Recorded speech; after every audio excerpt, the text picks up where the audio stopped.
तोषिणि शङ्करतोषिणि कीर्तिशभूषिणि कोशरते ಧನುಜನಿರೋಷಿಣಿ ದಿತಿಸುತರೋಷಿಣಿ. ಗೆಣಸ್ಗಳು ಅದು ಒಂದು ಥರ ನಮಗೆ ನ್ಯೂಟ್ರಿಷನ್ ಫುಡ್ ಸಹ ಇತ್ತು. ಅದು ಇಂಡಿಜಿನಿಯಸ್ ನಮ್ಗೆ ಫುಡ್ ಅವೆಲ್ಲ. ಸೊ ಅದೆಲ್ಲ ತಿಂದು ಬೆಳ್ಕೊಳ್ತಾ ಇದ್ವಿ. ಮತ್ತು ಊಟ ತುಂಬ ಕಷ್ಟ ಆಗ್ತಾ ಇತ್ತು. ಅದನ್ನೇ ತಿನ್ನಬೇಕಾಗಿತ್ತು, ಆ ಸೊಪ್ಪುಗಳನ್ನೇ ತಿನ್ನಬೇಕಾಗಿತ್ತು. ಊಟ ಈ ಥರ ಅನ್ನ, ಮುದ್ದೆ, ರಾಗಿ ಈ ಥರದ್ದು ತಿನ್ನೋಕ್ಕೆ ಸಿಗ್ತಾ ಇರಲಿಲ್ಲ.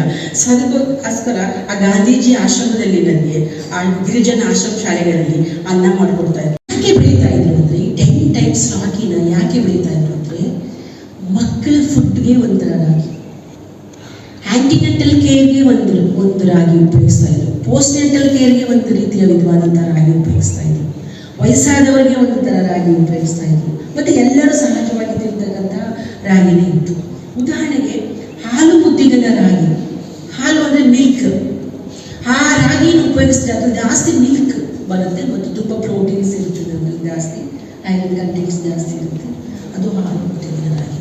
ಅವ್ರಿಗೆ ಎಷ್ಟು ಇಂಡಿಜಿನಿಯಸ್ ನಾಲೆಡ್ಜ್ ಇತ್ತು ಅಂದರೆ ಆ ರಾಗಿನ ಅವರು ಯಾವಾಗಲೂ ಬೆಳೀತಾ ಇದ್ರು.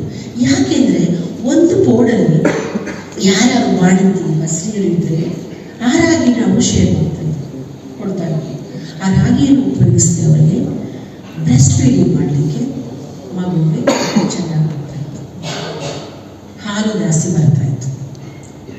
ಕುಮಕರ ರಾಗಿಯರ ಮತ್ತಿ ಮರದ ರಾಗಿಯರ ಕುಮಕನ ರಾಗಿಯರ ಬಿಟೆ ಮರದ ರಾಗಿಯರ ಕುಮಕನ ರಾಗಿಯರ ಒಂದೊಂದು ರಾಗಿಯಿಂದ ಹೇಳ್ತಾ ಕಲ್ಚರಲಿ ಇನ್ವಾಲ್ವ್ ಆಗಿ ಅವರು ಹಲವಾರು ಔಷಧಿಯ ಗುಣಗಳಿರ್ತಕ್ಕಂಥ ಮರದ ಹೆಸರುಗಳನ್ನು ಜಾಯಿನ್ ಮಾಡಿಬಿಡ್ತಾರೆ ಅವರು.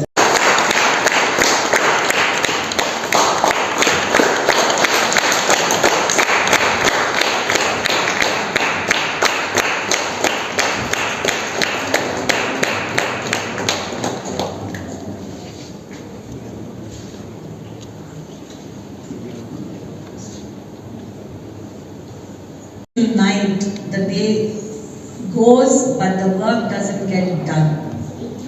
At least the working women gets some recognition and some remuneration, but often you find that the homemaker and the housewife who does all the unpaid jobs in the world does not get either recognition nor remuneration. And often, probably at the end of the day, she is asked, what have you been doing the whole day at home?